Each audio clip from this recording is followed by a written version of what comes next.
جارێک کە دێمەوە خزمەتان لە باسی چۆن ببمە ڕەوتەوان. ئەم جارە باسی بڕگەیەکی تر ئەەکەم لەوەی کە چۆن ڕەوتەوان پێویستە پێ بگە. بۆیە بەڕاستی ئێمە وەکو ڕەوتەوان ئەمانە ئەو کەسەی کە ئەبێ بە ڕەوتەوان لەگەڵمانە. خوێندنی ئامادەی ئامەد بخوێنێ. خوێندنی ئامادەی ئامەد کە زیاد لە 10 ساڵە کردومانەتەوە لەسەر ئینتەرنێتە.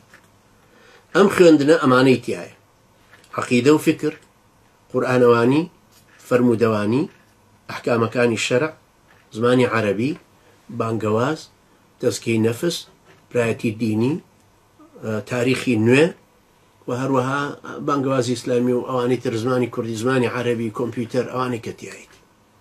تۆ ئەبێ لانی کەم ئاستی یەکەمی ئەمانەت بڕی بێ بۆ ئەوی ببی بە ڕەوتەوان. ئەمانەش گشتین، هی هەموو کەسێک. بیرم دێ کابراایك ناوی خۆی ناو جانتا، کاک جانتا هاتووە لەوێ خوێنێ. ئێمە حەقمان چێ ناوی چییە کابرا؟ خۆ ناڕوین جنسی بۆ دەربێنی. ئێمە ئەمانە ئەم کاک جانتایە ئەمە فێر بێ. هاتووە ئیمتیحانیشی تیاداون و لە ئیمتیحانەکانیشا دەرەچوو بالمناسبە. ئێمە حەقمان نییە تۆ ناوی ئەسڵی دەنووسی یا ناوێکی مستعار. تۆ لە کوردستانی یا لە ئەڵمانیای. تۆ سەر بە پارتی یا سەر بە ئیسلامیەکانی یا سەر بە خۆی نوێژەکەی یا نوێژ ناکەی. بەس ئێمە پێمان مهمە تۆ ئەم کتێبانە بخوێنی. ئەگەرە تۆ ببی بە ڕەوتەوان حتممە نەبێ ئەم کتێبانە بخوێنی. کەوابوو سەرەتای دەستپێکی ڕەوتەوانێتی لای ئێمە خوێندنی ئەم کتێبانێ، بەڵام خوێندنی کتێبەکان گشتین. هەروەکوتم یعنی ئەشێ کابرا پارتیەوە ئەم کتێبان ناخوێنی.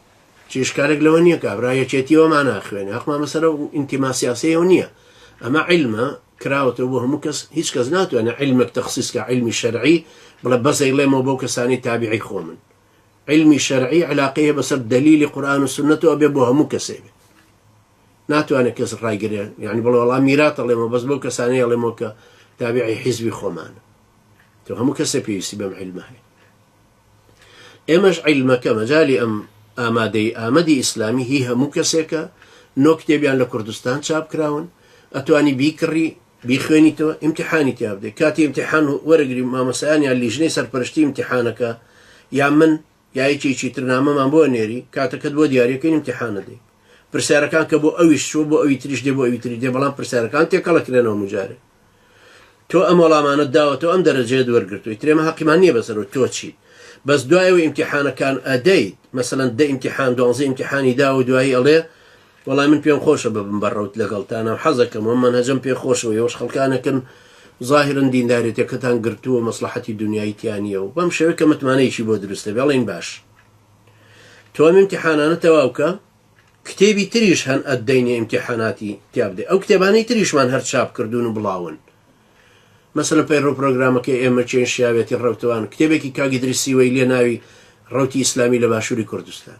کتێبەکە لە کوردستان چاپ بووە، کتێبێکە شتێکی تاریخیە، بەڵام ئێمە ئەمانەوە بۆ هۆشیاری حرەکی خۆمان ئەمەش بخوێنین. تۆ لەمانەش ئیمتیحانە دەیت و بۆی ئەم جارە زانستی شەرعەکە دووەرگرتووە وەرکو عەقیدە و قورئانەوانی و زانستیەکانی تر. لەم لایەنەشەوە فکری ئیسلامیش دووەرگرتووە، فکری سیاسی. لەم لایەنەشەوە چۆنیەتی کۆمەڵکاری فێرەبی، تاریخی حرەکەتی ئیسلامیەکان فێرەبی لە کوردستانە.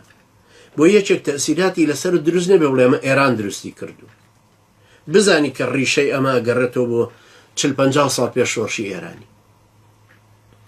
لەبەرەوە زەڵوری ئەمانەش مەسەڵەن پێکەوە بخوێنین. ئەمانە ئەخوێنیت و ئەبی بە ڕەوتەوان ئەو کاتە پلەی یەکەمی ڕەوتەوانێتی ئەبڕی. بە ڕەسمی ترەتوانێ و کاتە خۆت کە حەزت لێ بوو. ئێمەش بە باشی زانینێ و کاتە ئەڵێن فەرموو لەگەڵمانەکەویتە ڕێ و تۆش دەرز بڵێرەوە بە خەڵکی چیتر. ئیشەکەمان ئەمەیە. لەبەرەوە زەڵوریە ئەو برا عەزیزانەی کە ئەیانەوێ ببن بە ڕەوتەوان ئەم مەدرسەیە بخوێن. پۆلی یەکەمی ئامادەی ئامەدی ئیسلامی کە سایتی خۆی هەیە، ئەم کتێبانە داگرە، داونلۆدی کە، شەرح کراون، جۆل لێ بێ بیخوێنەرەوە. هەر مانگە ئیمتیحانە بدە، خۆت حوڕی. کاتت هەیە مانگی 2 ئیمتیحان دە، 3 ئیمتیحان دە، کەیفی خۆت. برای بەڕێزی وا هەیە بە 2 مانگ هەمووی تەواو کردوون، برای واش هەیە بە 2 ساڵ تەواوی نەکردوون. خۆی مەسئولە لێی، خۆی ئارەزووی خۆتە. مانگی ئیمتیحانێک بدەیت، مادەکانە چیتە پێشەوەتیایە و بە پشتیوانی خوای گەورەتیاشیا دەرەچی جێمتوانی ئێمە ژەبی، ئێمەش پێمان خۆشە کە تۆ ئەمە فێرەبی. کەوابوو بۆ ئەوەی ببی بە ڕەوتەوان پێویستە، یعنی وەکو ئەندامی ڕەوت کە احتیمادت بکەینە سەر، پێویستە ئەم کتێبانە بخوێنی کە لە ئامادەی ئامەدی ئیسلامی هەیە، تیا دەرچی. دوای ئەوە کتێبەکان تایبەتیەکانی تریشمانە خوێنی کاروک تایبەتی یعنی تایبەتە بە هەندێک شتی ڕەوت و وەکو شیاوێتی ڕەوتەوان و ئەوەی ئیدریسی وەیلی کەوتم ڕەوتی ئیسلامی لە باشووری کوردستان و هەندێک شتی تاریخی و برایەتی دینی و برایەتی دینەکەش هەر چاپ کراوە لە هەولێر بەڵام یەکێکە لەو کتێبانی دیسان لێرە شای خوێنینەوە.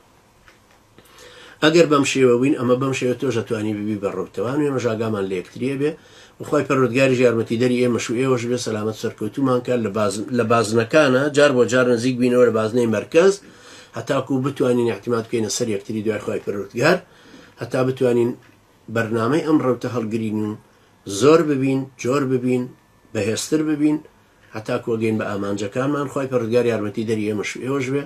أقول قولي هذا واستغفر الله لي ولكم وجزاكم الله خيرا والسلام عليكم ورحمة الله وبركاته.